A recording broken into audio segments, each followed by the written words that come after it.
ជំងឺមួយចំនួនដែលតែងតែកើតទៅលើត្រីប្រែដូចទៅអ្នកទាំងអស់គ្នាបានដឹងហើយថាជំងឺជាបញ្ហាចម្បងនៅក្នុង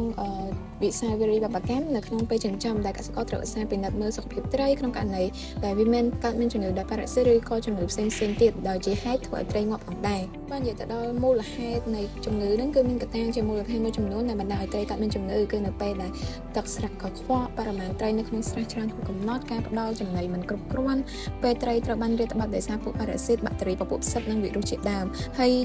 អាការៈមួយចំនួននៅពេលដែលត្រីមានជំងឺហ្នឹងដូចជាត្រីមិនសូវស៊ីចំណីហើយពិនិត្យឃើញថាទឹកស្រះមានជាតិអាស៊ីតត្រូវធ្វើការកែប្រែគុណភាពទឹកដោយការដាក់កំបោរឬបដូរទឹក 50% ត្រីហែមិនធម្មតាគឺគ្មានលំនឹងល្អ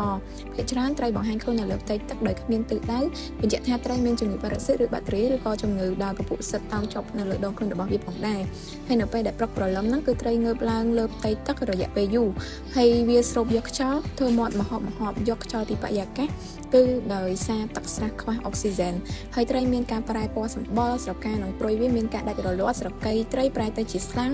ដំបៅក៏ចាប់ផ្ដើមមាននៅលើដងខ្លួនឬក៏ស្រកីត្រីក្រពះឬភ្នែកត្រីឡើងហើមប៉ោងផ្នែកខ្លះនៅលើដងខ្លួនមានរបួសនិងមានឈាមហូរតិចតិចចំពោះករណីប៉ារ៉ាស៊ីតយើងអាចមើលឃើញដោយភ្នែកព្រោះវាកើតឡើងនៅផ្នែកខាងក្រៅមានរបួសនៅលើក្បាលពេលខ្លះអាចមើលឃើញដល់ឆ្អឹងការចំណែកការការពារនិងការព្យាបាលហ្នឹងគឺការការពារមានដូចជាដោយសារតែត្រីរស់នៅក្នុងទឹកជាហេតុធ្វើឲ្យមានការលំបាកក្នុងការស្រាវជ្រាវរកប្រភេទជំងឺហើយនៅពេលដែលរកឃើញប្រភេទជំងឺការព្យាបាលក៏មានការលំបាកដូចគ្នាហើយដូច្នេះហើយការការពារជំងឺគឺប្រសើរជាងការព្យាបាលដែលមានវិធានការការពារជំងឺសំខាន់រួមមានដូចជាកូនត្រីដាក់ចិញ្ចឹមត្រូវឲ្យសមស្របតាមដងស៊ីតេនៃស្រះដោយមិនត្រូវដាក់ច្រើនពេកទេមុននឹងដាក់កូនត្រីចូលទៅក្នុងស្រះត្រូវពិនិត្យឲ្យបានច្បាស់ថាស្រះត្រូវបានសម្អាតនិងសម្លាប់អស់នៅពពួកកូនសត្វដែលចម្លងមេរោគត្រូវប្រើកំបោរសនិងជីឲ្យបានត្រឹមត្រូវតាមការណែនាំរបស់អ្នកបច្ចេកទេសផ្ដល់ចំណីដែលមានគុណភាពល្អនិងដាក់ជីឲ្យបានជាប្រចាំមិនត្រូវអនុញ្ញាតឬក៏ធ្វើឲ្យស្លែបៃតងកើតឡើងច្រើនពេកទេត្រូវរកវិធីដោះស្រាយត្រូវថែរក្សាកម្រិត pH ទឹកនិងបរិមាណអុកស៊ីហ្សែនរលាយក្នុងទឹកឲ្យបានល្អគ្រប់គ្រាន់ចំណែកឯការព្យាបាលវិញគឺវិធីព្យាបាលមានច្រើនរបៀប